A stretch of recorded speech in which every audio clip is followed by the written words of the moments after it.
Hello everybody, thank you for tuning in again. Welcome to another one of my lessons, or better to say I plan on doing 2 video lessons today, so I got myself a nice cup of coffee ready. If you like, go get one for yourself too, because it's going to take a little bit longer today.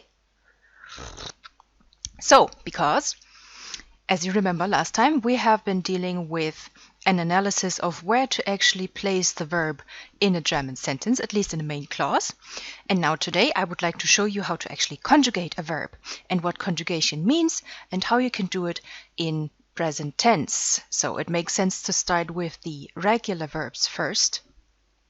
And when talking about present tense, it is not always the exact same thing as you know it from English. For example, we use the German present tense, where in English you would either use present, simple future, or even the present continuous tense. So if you plan on doing something tomorrow I'm going to go to the doctor. In German, we would simply say the sentence in present tense and add the word for tomorrow, which indicates that the action is going to take place in the future. But we will still use the verb in present tense.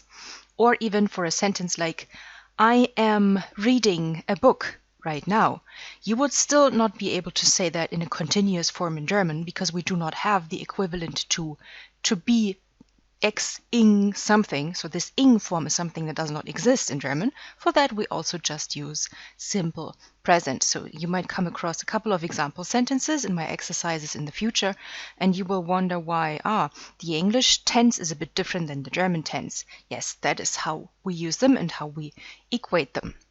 And before we will be able to actually conjugate anything, we have to look at personal pronouns first because we need them for our conjugation. So, personal pronouns like in English, I, you, he, she, it, in German are also differentiated between the first, second, and third person in either singular, meaning one, or plural, meaning many or several, okay? So, first person singular, ich, corresponds to I, so please speak after me. Ich. You see the CH is pronounced like some sort of an S sound, but further in the back of your throat. Ich. Second person singular, du. This is the informal way of addressing an individual person directly. So the English equivalent would be you, but you, my friend or family member or someone who I'm on familiar terms with. Third person singular, er, sie, es. Speak after me. Er, sie, es. He, she, it. So we differentiate masculine, feminine, and neuter. And then the same story, but in plural. More than one of me is going to be we or us. Wir. Pay attention to the difference between pronouncing a W in English and in German. It's not wir, it's v. Wir. Second person plural, corresponding to the English you guys, so more than one person who I'm directly talking to. Ihr. The H here is something that you don't pronounce, you don't hear it, you just spell it. Ihr. And third person plural, corresponding to they in English. Sie. You can see two versions here, one with a minuscule s and one with capital S. The capital S is actually our formal, polite version of you. So this is how we will talk to strangers on the street, or our bosses, or sometimes colleagues, or someone who is like in status or rank superior to us. We will need to be very polite, or an unknown person. So we will address them with Sie, the polite formal way of you in English, and we also need to choose the conjugation of the third person plural for this noun here. That is very important to bear in mind, but I will come to that point again several times in this lesson and in future lessons also. So, with those personal pronouns, we will now be able to form conjugations. So a conjugation means that we modify the verb, which in a dictionary you will always only find in the infinitive form. It only serves for dictionary purposes. And then you will still need to inflect this verb in order to be able to use it in a sentence, in this case in present tense. And this inflection needs to be adjusted to singular and plural and first, second, or third person. So you do have something similar like that in English as well, where you say I do, you do, but you don't say he do. You say he does, she does. So actually the third person singular in English is the only form that has some sort of a modification in the verb in present tense. In German, we have different endings for every person in singular and plural, so this is going to be extremely important to bear in mind. And now I would like to show you what exactly this looks like. So, as a general rule, in order to build a verb conjugation in German, we need to take the verb stem. I show you in a minute what exactly a verb stem is. And we need to add the conjugation ending that corresponds to the person who is the subject of the sentence. So if I am the subject of the sentence, the verb that I'm using needs to be adjusted for the first person singular. If I'm talking about they are doing something, they are going to the cinema, I will need to inflect, so conjugate the verb to meet the third person plural, sie in this case. Okay, so I have prepared a table for you that hopefully illustrates how this conjugation works for regular verbs. So, the definition of a regular verb in present tense is that when you eliminate en from an infinitive, let's choose machen as an example here. Machen is the infinitive, so the dictionary form of the verb that corresponds to do or to make in English, machen. The verb stem of this verb is what is left when we eliminate en. You see that every German verb has the ending e. Well, not every, let's say 98% of verbs in German have an en ending that identifies it as an infinitive.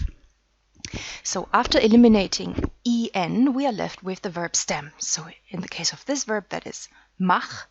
In the case of trinken, to drink, the verb stem is trink. We eliminate en, leb, lern, koch, wohn. So I have added the meanings of those verbs right behind, so you can already start to try to internalize them and study them, because they are very important verbs. You're going to use them very often, and they are conjugated regularly. So we have now identified the verb stem of the verb machen, mach, and now we have to add the conjugation ending. So the conjugation ending for present tense for ich is just an I, for du, st, sie, st, en, t, en. Okay, so you see that some of them will take the same form, but of course you then differentiate by seeing who's the subject actually. Am I talking about us or about them? Both forms will take machen. So, to read one of the examples out fully. Ich mache, du machst, sie, es macht. Wir machen, ihr macht, sie machen. And then you do the exact same thing with all other regular verbs as well. Identify the verb stem, add the conjugation ending, and you get ich trinke, du trinkst, trinkt, wir trinken, ihr trinkt, sie trinken. Ich lebe, du lebst, sie, es lebt, wir leben, ihr lebt, sie leben. And same logic also for the verbs in the second line, lernen, kochen und wohnen. And that is actually already it. It does not get more complicated than this, but of course we have plenty of vocabulary that falls into the category regular verbs. So this is the section I have added here. Maybe you would like to take some notes now, or you can also take a screenshot of the screen you're currently seeing, because what I would recommend you to do is to create flashcards. At least I personally really like this system, because first of all, I have been writing it down by hand. Memory works so much better if you have taken something by hand compared to just typing it in the computer. Like in my case, it definitely works, and I think I've read studies on this proving it. So at least once write each of the vocabulary items down on some sort of flashcard and then go through them at regular intervals, because these verbs here are very essential verbs that belong to the regular conjugation category and is recommended vocabulary for levels A1 and A2. Of course, there are many more as well, but these ones are very important, very essential, and I'm going to start using them in future example sentences of my upcoming lessons. And by the way, I am creating all of this material here myself. Of course, I'm not inventing this language, but all the material I'm using here, so all of the tables are documents that I created myself. If you think you would like to have them, of course, I would feel very honored. Then I would like you to do just one thing. Please send me an email to my email address, which you will find in the info box below. If I manage to, I will also put it somewhere here for you to see. So send me an email just briefly stating I would like to receive your lesson material.